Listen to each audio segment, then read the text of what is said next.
Thank you very much, Mr. Chairman, Ranking Member Cole, Rules Committee members. We've been through a lot together.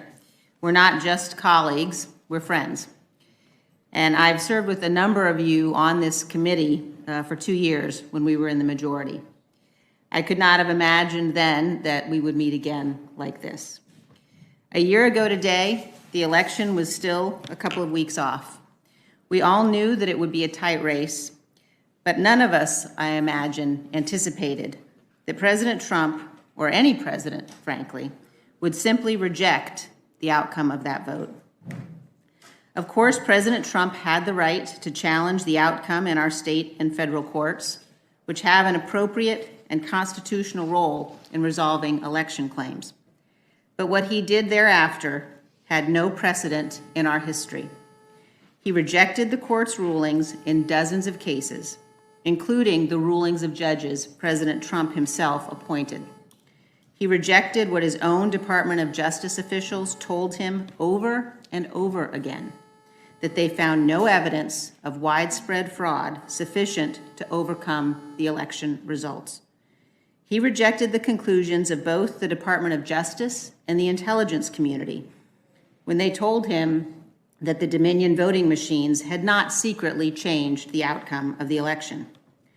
President Trump had no factual or constitutional basis for his claims, and the lawyers he found who would carry his fraud claims forward have paid the consequences.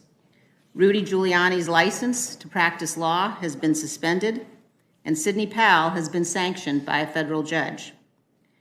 But Donald Trump persisted, attempting through every manner he could imagine to try to change the outcome. And we all saw what happened. The people who attacked this building told us, continue to tell us, on video, on social media, and now before the federal courts, exactly what motivated them.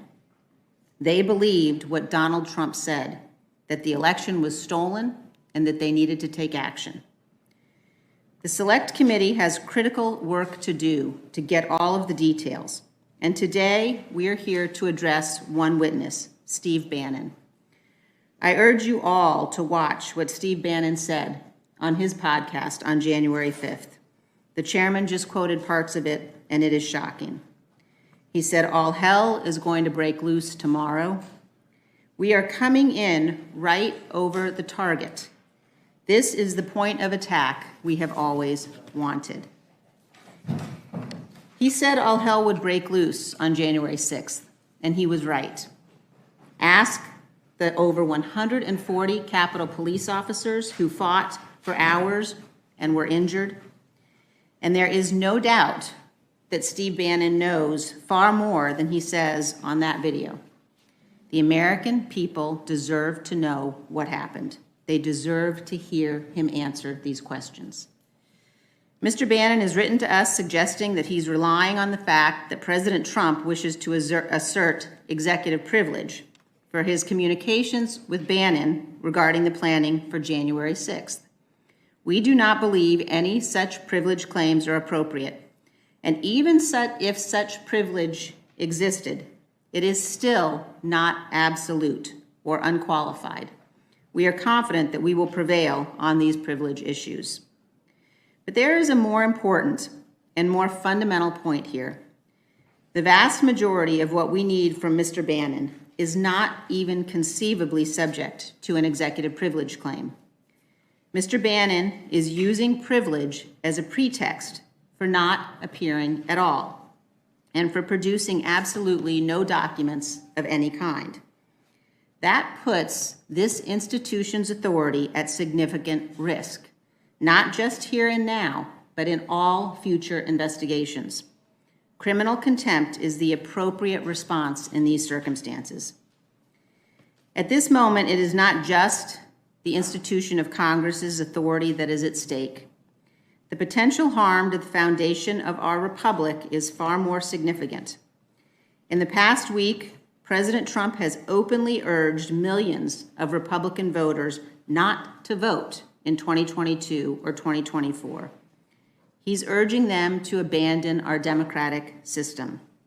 based on what every one of us knows are false claims about systemic fraud and Dominion voting machines. Let me address my Republican colleagues specifically. I've heard from a number of my colleagues in the last several days who say they, quote, just don't want this target on their back. They're just trying to keep their heads down. They don't want to anger Kevin McCarthy, the minority leader, who has been especially active in attempting to block the investigation of events of January 6th, despite the fact that he clearly called for such a commission the week after the attack. I ask each one of you to step back from the brink. I urge you to do what you know is right, to think of the long arc of history. We are told that it bends towards justice, but it does so only because of the actions of men and women in positions of public trust.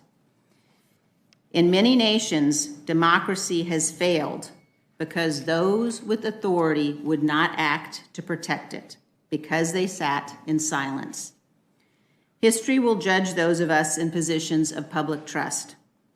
Remember that as you cast your votes, as you think about how you will answer when history asks, what did you do when Congress was attacked? When a mob, provoked by a president, tried to use violence to stop us from carrying out our constitutional duty to count electoral votes?